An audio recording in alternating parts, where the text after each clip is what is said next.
बिस्मिल्लाहिर्रहमानिर्रहीम। Dear student, आज हमारा टॉपिक है acid rain and its effect. बच्चे, एसिड रेन क्या होती है? इससे पहले आप ये देखें कि जो नॉर्मल रेन हमारी जमीन पर आ रही होती है, वो नॉर्मल रेन भी कहीं ना कहीं एसिडिक in नेचर होती है।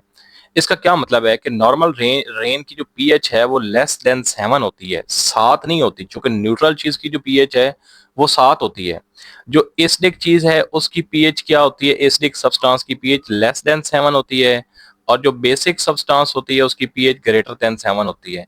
तो बच्चे ये देखें कि जो नॉर्मल रेन है वो भी एसिडिक इन नेचर, यानी थोड़ी बहुत एसिड, उसकी पीएच 7 नहीं होती, 7 से कम होती है। वो उसकी वजह क्या है? उसकी वजह ये है कि जो हमारी एटमॉस्फेयर में कार्बन डाइऑक्साइड है, ऊपर से जब रेन H2O की फॉर्म में, यानी रेन वाटर है, तो जैसे उसके साथ मिलेगा तो H2CO3 कार्बोनिक एसिड बनाएगा, जो कि पीएच को 7 से कम कर देगा। लेकिन ये रेन, इसको हम एसिडिक रेन का नाम नहीं देते, और ये हमारे लिए नुकसानदेह भी नहीं है। लेकिन एसिडिक रेन क्या है? एसिडिक रेन उस वक्त कहेंगे कि जब हमारे रेन वाटर की पीएच 4.2 से लेकर 4.4 तक हो, यानी बहुत ज्यादा एसिडिक हो, तो उसकी पीएच को, ऐसे रेन को हम एसिडिक रेन का नाम देते हैं। यानी कि the rain which has pH between 4.2 to 4.4 is called acidic rain. अब बच्चे, ये तो होगी डेफिनेशन।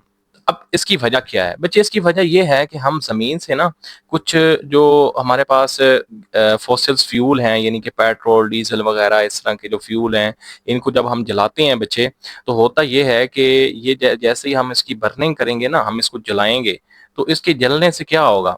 बच्चे, इसके जलने से ये होगा कि ये जो रेन है, ये जो रेन है, ये जो चीजें जल रही हैं, इसका धुआं निकलेगा, और धुआं जो है ना, ये हमारे एटमॉस्फेयर में आ जाएगा। अब ये हमारा एटमॉस्फेयर है, यहाँ पर ये जो स्मोक है और ये सारी चीजें, ये यहाँ पर आ गई हैं। अब इस स्मोक में कौन कौन सी चीजें हैं बच्चे? इसके अंदर SO2 है, NO2 है, तो ये सल्फर डाइऑक्साइड, नाइट्रोजन की ऑक्साइड है।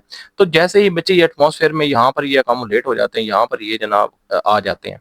अब ऊपर से जैसे रेन आती है ना, रेन का वाटर होता है, तो रेन का वाटर जैसे ही यहाँ पर आएगा ना, तो ये इसके साथ मिलेगा।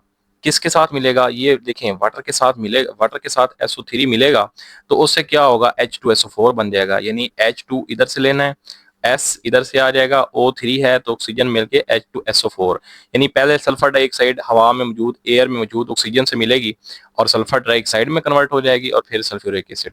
इसी तरीके से जो नाइट्रोजन का ऑक्साइड है, जैसे ये ऊपर जाएगा, एटमॉस्फेयर के अंदर सस्पेंड होगा, तो ऊपर से बारिश का जब पानी आएगा H2O की फॉर्म में, तो ये क्या बना देगा? HNO3 और HNO2। HNO3 को बोलते हैं नाइट्रिक एसिड, बच्चे इसको बोलेंगे नाइट्रिक एसिड। और जो हमारे पास HNO2 है, this is called nitrous acid. इसके आखिर में OUS लगाते हैं, तो इनके दरमियान डिफरेंस है। नाइट्रिक एसिड में वैलेंसी और नाइट्रोजन की वैलेंसी, और नाइट्रस एसिड में नाइट्रोजन की वैलेंसी चेंज है। ठीक है, तो ये आपने मुझे कमेंट में बताना है कि इसमें ज्यादा किसकी और कम किसकी है। मेन बात मैंने आपको बता दी है। ठीक है, तो इस इफेक्ट ऑफ एसिड रेन क्या होता है बच्चे? इफेक्ट ऑफ एसिड रेन के अंदर आप देखेंगे कि एसिड रेन के ना मुख्तलिफ नुकसान हैं, एडवर्स इफेक्ट हैं। कहाँ कहाँ पे हैं? सॉइल पर, हमारी जमीन पर, हमारे प्लांट को ये खराब करती है, हमारी एक्वाटिक लाइफ, जो आबी जानवर हैं जिसमें फिश, ट्रॉट्स वगैरह ये चीजें आती हैं।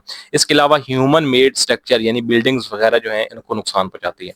तो इसको हम वन बाय वन देख लेते हैं। इसके सॉइल के ऊपर क्या इफेक्ट है, यानी इफेक्ट ऑन सॉइल। तो ये पहला बच्चे जो इसका हेडिंग बनेगी, इफेक्ट ऑन सॉइल क्या है।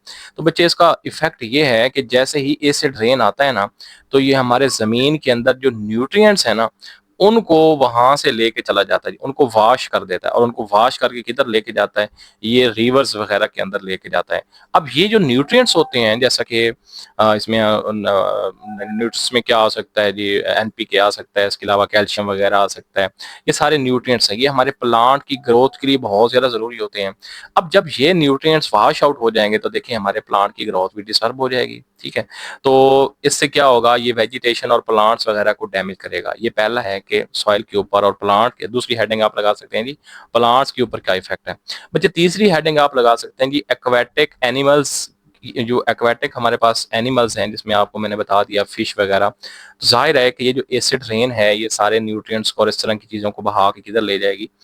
ये वाटर बॉडी में ले जाएगी। और इसके अलावा जब जैसे ही बारिश का पानी दरिया में आएगा, तो वो एसिडिक होगा, तो उसकी पीएच 7 से कम होगी। तो उससे क्या होगा कि उससे हमारे जो फिश वगैरह या और दूसरे जानदार हैं, उनकी लाइफ डिस्टर्ब हो जाएगी। ठीक है, तो इसके अलावा नेक्स्ट देखें जी, acid rain and the dry deposition का डेपोजिशन। मतलब यहाँ पर ये होता है कि जो सल्फर डाइऑक्साइड या नाइट्रोजन की ऑक्साइड हैं वो डायरेक्टली ज़मीन पर, वो जो गैसेस हैं वो डायरेक्टली हमारे प्लांट या सॉइल को इफेक्ट कर सकती हैं।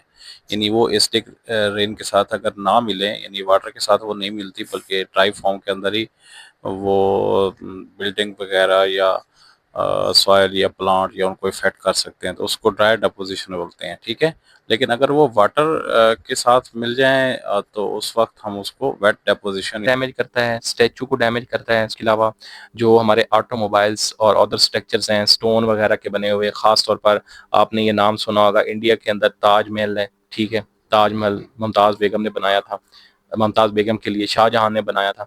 तो उसकी जो बिल्डिंग है ना, ये कैल्शियम कार्बोनेट CaCO3 से बनी हुई है। तो ये कैसे डैमेज हुई है? ये एसिड रेन की वजह से, सल्फ्यूरिक एसिड उसको डैमेज कर रहा है। तो ये उसके कुछ इफेक्ट हैं एसिड रेन के।